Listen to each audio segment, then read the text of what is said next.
The issue has been this one, and listen clearly. You haven't had anywhere to go from where you've been. It's like you can change things, and women, hear me on this. You can change things in fear. You can throw them up, toss them down, stomp on them. Fear has no problem. Fear will support that. Fear will say yes. Go for it. Try, and try again. But as long as you stay with me here, it's just going to reassert itself. It's like elongated version of Groundhog Day. You wake up and you see that over time, you're right back where you were. You wake up and you see over time, not much has changed. So, we entities come to support you to change, real change, because we're showing you that real change comes when you leave fear. All right? And we know that just to say, oh, just leave fear, that'll do it. And then you say, okay, but where are we supposed to go? Well, that's what love is for. Love is saying to you, if you want to see and experience yourself and your lives and the truth, if you want to experience it the way it really is, you have to come to me to do it. You have to come to love. You have to come home to love. So, what we're saying to you is this. You've embraced your reality as it is, women. You accept responsibility for it. Now you're empowered to change it. And once you change it, you shift your whole truth, because the change is going to be one based on love. So once you buy into this whole new perception of yourselves, while you're not going to like it in the beginning, it's going to shift your reality to love, which means this'll stick. This change will be the new walk of the female on planet Earth. Now, there's no way that this isn't going to be big. And there's no way that in anything that's big, in any big change that happens, it's going to be very unsettling. It's going to kick up a lot of dust and a lot of fuss. And women, you are fussy creatures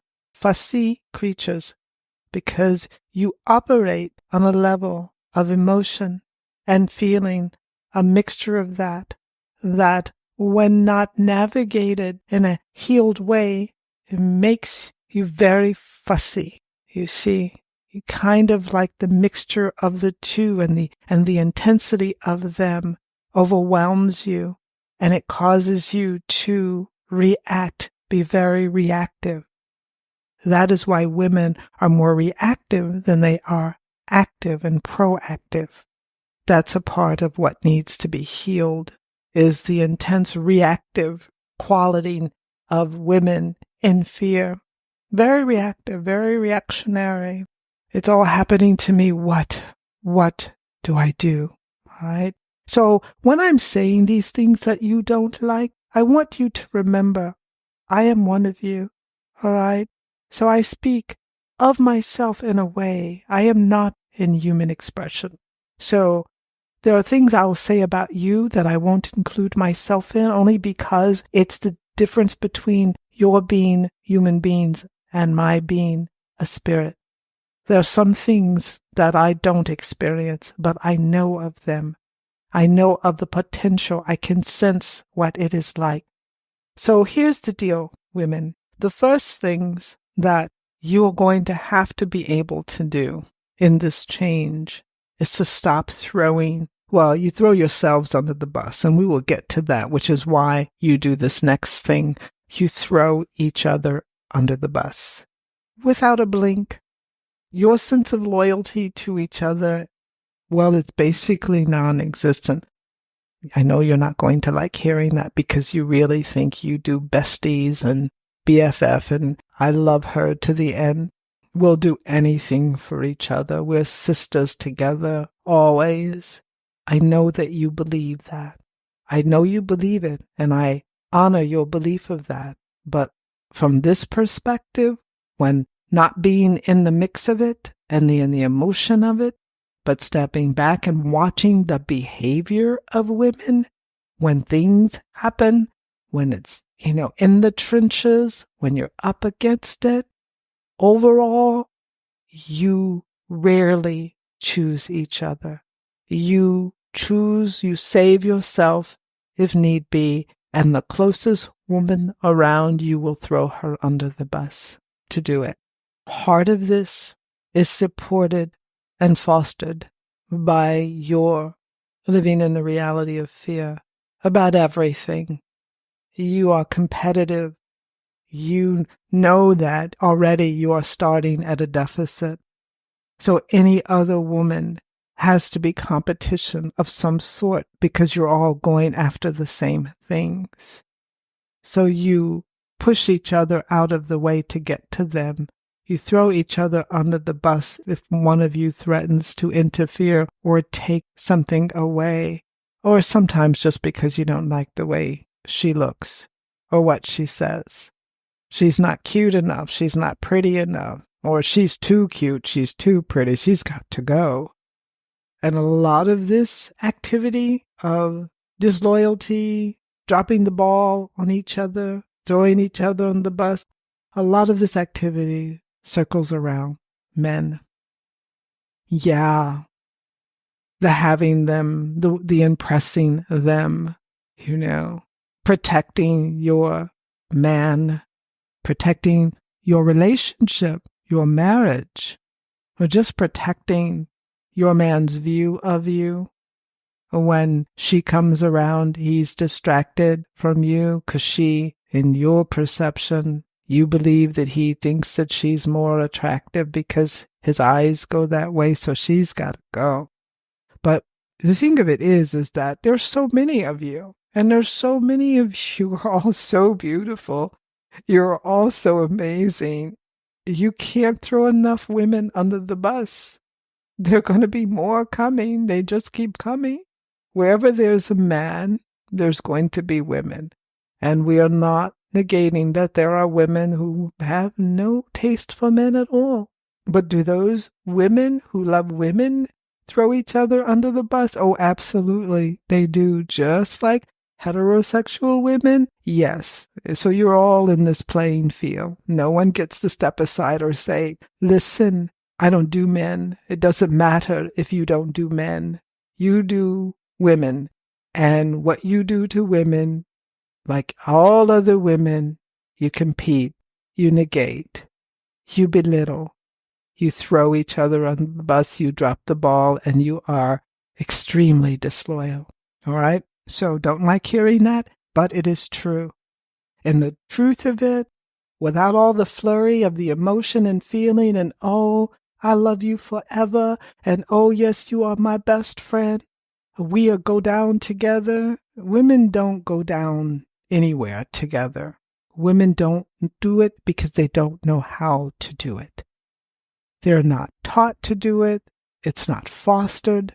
Fear has a thing with women that has worked for generations. Divide and conquer. That's what fear does with women. Divides you and conquers you because you are someone to be conquered. You have no idea of the power you have. It's staggering. And it is now become very problematic that you don't realize that you have this staggering power. We are here to support you to wake up. All right, let's go back to the whole idea that everything in fear is backward. Let's just go right to it. If in fear you are disempowered, less than. Now, let's pause for a moment. In love, all beings are equal. So, in this design that I am speaking of, when I speak to you about your power, it isn't the same power in fear, which is power over. where the ego steps in and goes, I am bigger and badder than you. No, we're not setting that up. So let's get really clear. We're going to talk about your power, and it is staggering, the level of power that you have. It doesn't mean that you have power over. The number one being that you will look to exercise this power over would be men, and we're not going there. Remember, this is not about them. And that's the first clue. In love, it is not about men. Not only in opposition to, but in every way. You believe as women that your whole reality, your whole design is all based on men. Being in relationship with them, having them fall in love with you, being their partners, bearing the children, raising a family, having affairs, everything that you do, you think has to do with men. All right? And that's the fear-based perception. If you flip that, it's the opposite. None of what you do, who you are, how you are, has to do with men. Now listen to me clearly. It doesn't mean that you don't have a relationship with men. It doesn't mean that you are not connected to them. You are. But this notion that everything you do as you live and breathe, every moment, there's a man somewhere in that moment, or the lack of a man in that moment, which means it's about a man anyway, even though he's not there. Or if it's about, I don't like men at all, again, the disliking, the non-attractive still puts you in the arena of being in some relationship with men. And what I am basically saying to you is this: take them out of the equation. Just for a moment here, just imagine that nothing that you are about, essentially your core self, your expression, your design, your purpose, none of it has to do with men. What would that feel like or look like? Can you imagine? All right, just let's move everything and everything. Let's just give women some space. Let's back up the men. Let's back up the children. Let's back up everything and just create an open space. And in the middle of that space, let's put women. All alone, all on your own. No one else but you. Can you imagine that? And this isn't even about anything but just being there, separate, alone, in relationship to yourself. This is where the healing begins. You have to realize your own separate reality of self that has nothing to do with being a mother or a wife or a lover. First and foremost, you are just you. This is where you begin to reflect. I am just me, and all alone I can just be, and being me and being alone, just me, sets me free. All right?